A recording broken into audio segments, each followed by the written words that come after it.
Hi friends, మన దేశంలో ఏ ఊరు వెళ్ళినా అక్కడ ఏదో ఒక ఫేమస్ టెంపుల్ అనేది ఉంటుంది. మేబీ అది ఆ దేవుడి విగ్రహం వల్ల కావచ్చు, లేదా ఆ గుడి యొక్క నిర్మాణం వల్ల కూడా కావచ్చు. అయితే ఇదంతా మన వరకు మాత్రమే. కానీ ఈ టెంపుల్స్ ని చూసి భయపడే వాళ్ళు కూడా ఉన్నారు. అందులోనూ ఇప్పుడు నేను చెప్పబోయే గుడి పేరు వింటేనే పాకిస్తాన్ ఆర్మీ పరిస్థితి ఎలా ఉంటుంది అంటే గులాబ్ జాములు కలగల్లాడిపోయాయిరా. అండ్ దీనితో పాటుగా మరిన్ని ఇంట్రెస్టింగ్ టాపిక్స్ ఈ వీడియోలో తెలుసుకుందాం. So let us get in to the topic. Fact number 1. 2000 సంవత్సరాల క్రితం సోమనాథ్ టెంపుల్లోని బాణస్తంభంపై రాసిన ఈ శ్లోకం గురించి, అలాగే ఆ స్తంభం యొక్క విశిష్టత గురించి తెలిస్తే ఖచ్చితంగా మన పూర్వీకుల పరిజ్ఞానం గురించి మీరు కూడా ఇలా ఫీల్ అవ్వాల్సిందే. Fantastic, superb, mind-blowing, unbelievable. ఎందుకంటే ఈ స్తంభంపై ఏమని రాసి ఉందంటే, ఆ సముద్రం దక్షిణ ధ్రువం పర్యంతం అబాబిత్ జ్యోతిర్మాద్. దీని ఎగ్జాక్ట్ ట్రాన్స్లేషన్ ఏంటి అంటే, సముద్రం యొక్క దక్షిణ ధ్రువం వరకు అడ్డంకులు లేని కాంతివంతం అని.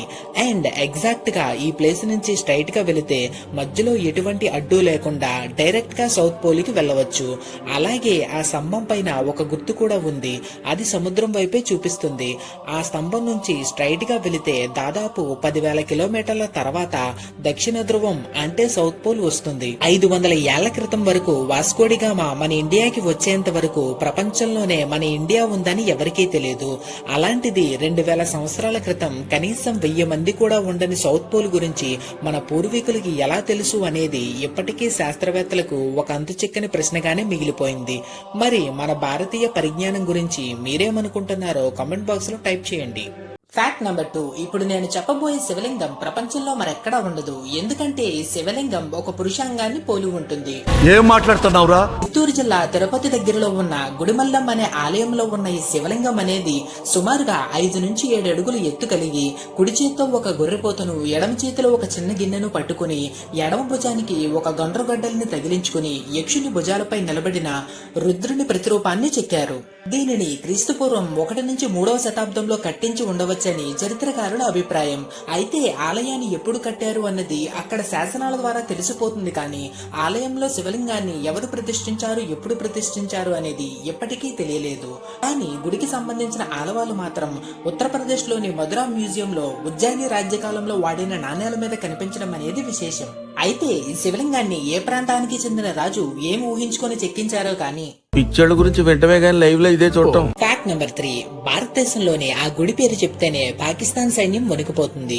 ఎందుకంటే 1965-71లో ఇండియా పాకిస్తాన్ యుద్ధంలో ఆ గుడి అనేది కీలక పాత్ర పోషించింది.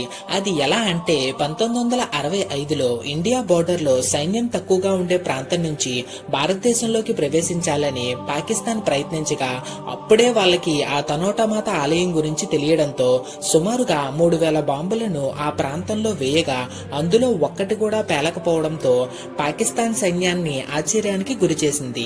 ఇంతలో భారతీయ సైనికులు వారిపై దాడి చేసి విజయం సాధించారు. అంతేకాదు 1971 ఇండియా పాక్ వార్ లో కూడా పాకిస్తాన్ ట్యాంకర్లు ఈ మాత ఆలయం దగ్గరికి వచ్చేసరికి మట్టిలో కూరుకుపోయాయి. ఇంతలో ఇండియన్ ఎయిర్ ఫోర్స్ వాళ్ళు ఆ ట్యాంకర్లను బ్లాస్ట్ చేయడం జరిగింది. ఇదంతా కేవలం ఆ తనోటా మాత వల్లే జరుగుతుందని అక్కడ వాళ్ళ నమ్మకం. అంతేకాకుండా ఇప్పటికీ కూడా మన భారతీయ సైనికులే ఇక్కడ పూజలు నిర్వహించడం అనేది విశేషం. వీడియో ఏమాత్రం ఇంట్రెస్టింగ్ గా అనిపించినా జస్ట్ ఒక లైక్ చేయండి ఫ్రెండ్స్.